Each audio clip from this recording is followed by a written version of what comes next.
Yes, sir. Yes, sir. This is for Jerry and obviously Stephen.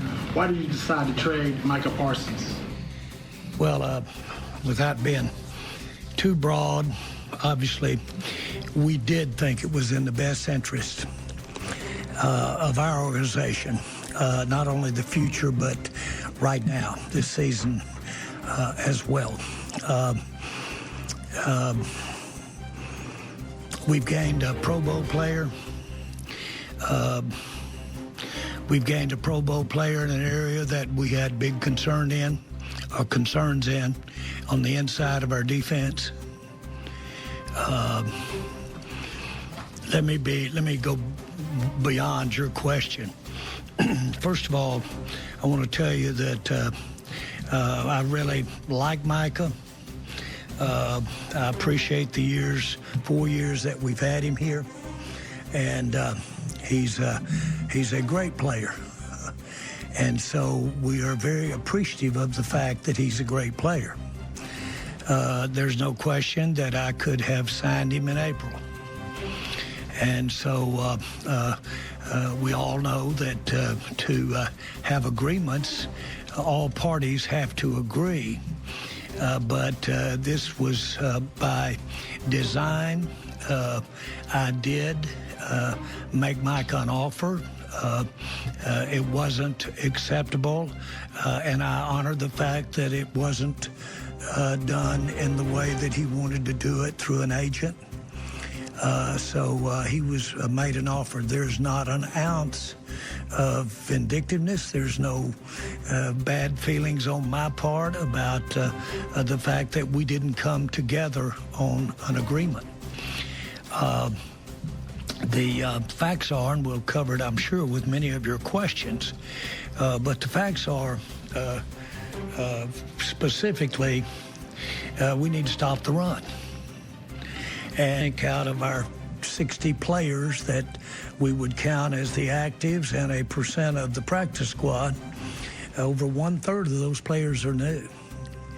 And so we are doing what I've said many times, that if you are the one that owns, and when you look in the mirror, you've got to change. And so that this was a very deliberate, as it played out, reflection on a key player that could bring us a lot of consideration. A lot of consideration now in the player that we got that can help us stop the run, and a lot of consideration in the future. A lot of capital that is required to build a team. It takes many players to be tried to play in the NFL. It takes 11 on the field at the same time. It takes a minimum of 30 or 40 at minimum to have both defense and offense, not including players that are involved in our special teams. So it takes more than one. And so you do have to allocate your resources, whether it be draft picks or whether it be finances. You have to allocate those resources. There was no question in our mind that Michael could bring us a lot of resources on a trade. That has been on my mind since we hired Brian. And so there was no question.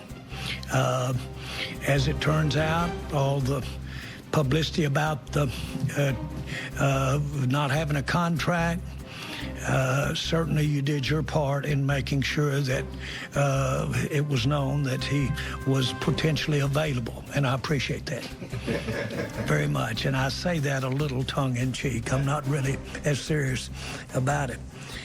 But I will say this, that it was important that we did get, if we could get it, the kind of interest that we got in making a trade for Mike. He was an asset that we got 4 great years out of. But when you are talking about making a contract the kind that he got and for the future, that's quite a commitment. And none of that counts about what he did those first 4 years. It all goes against what he can do for you in the future. the length of that contract and maybe more. Well, then you've got to really weigh how many players. And I'm just going to give you this. Not only do we immediately get a player, but those draft picks could get us, I'm talking top Pro Bowl type players, could. Not necessarily, you're going to be quick to say, you won't necessarily get those players. You got to draft them or acquire them. But they could get us as few as 3 or as many as 5 outstanding players.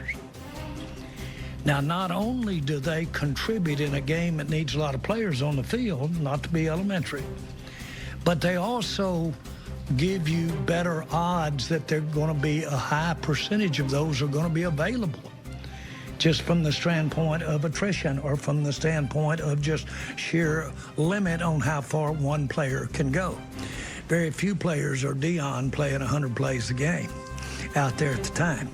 So this trade was not just thought about today.